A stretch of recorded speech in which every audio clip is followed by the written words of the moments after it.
Yes, hello students. In a continuation, or again, we are just going to study that Euclid geometry. Before that, we have studied about what Euclid has done, what was his contribution, what he was just collected, what he was just invented. All these things we have studied. Now, some of the further topics were there. That is, one is I am going to take, that is axioms. What are the axioms? Here, that is 7 axioms were given by Euclid. So those are, number 1 is things which are equal to same thing are equal to one another. What is the meaning of it? Things which are equal to one same thing are equal to one another. Suppose we are taking one quantity, that is A is equal to B and B equal to C. Here we are just saying, looking A equal to B and then B equal to C, then what will happen from these two conditions? A will also be equal to C. This was the first axiom, that is things which are equal to same thing are equal to one another. Second was is given the axiom, that is if equals are added to equals and whole are equal.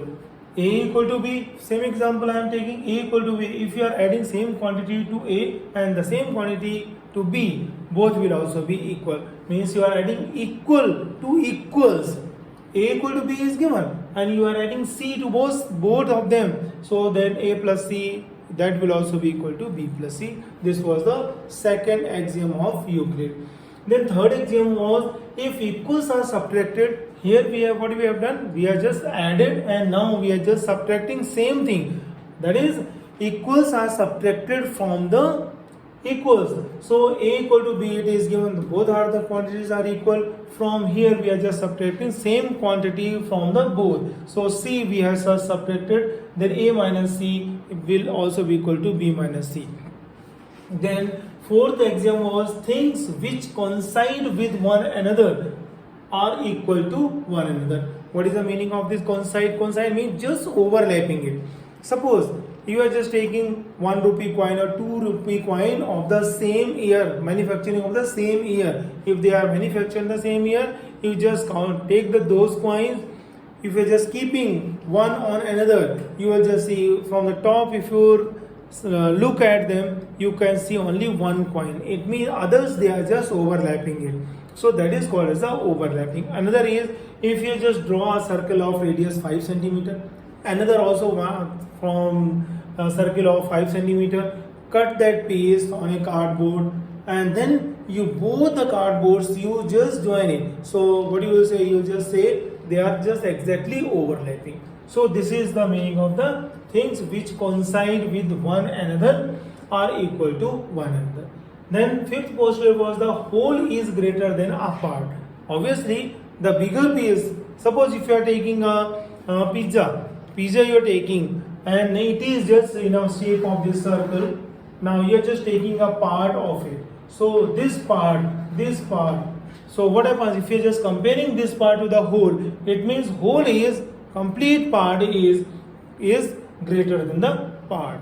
This complete thing that will be always greater with the part. So this was the fifth postulate.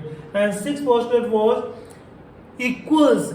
Half of the halves are also equal to half. So if A equal to B, these quantities are given. If you are making half of it, that will also be equal. Half of A, that is A by 2. Half of B, that is also B by 2. So A by 2 and B by 2 both will be equal. Means earlier what happened? A and B both were equal. Now we are just making half of it. So they will also be equal.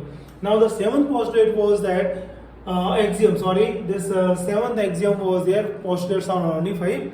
Seventh axiom was if A is greater than B and then B is greater than C, then obviously from these two conditions A will always greater than C.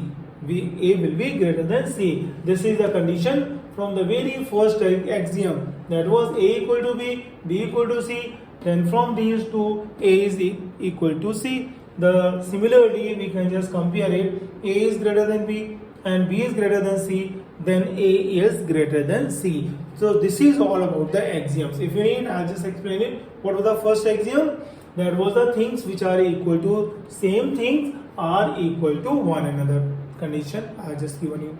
Then if equals are added to equals, they are also equal. If equals are subtracted, they are also equal. Then things which are coincide with each other, one another, they are also equal. The whole is greater than a part, that is the same example. Then sixth, we have just a equal to b, half of equals are also equal. Half we are just making, these are the two equal quantities, I am making the half, that is also equal. Then if a is greater than, one quantity is greater than the other and the other is also greater than the third one. So a is greater than b and b is greater than c, then from these two conditions we can say a is greater than c. This is all about axioms. Now after that we will just study about the postulates.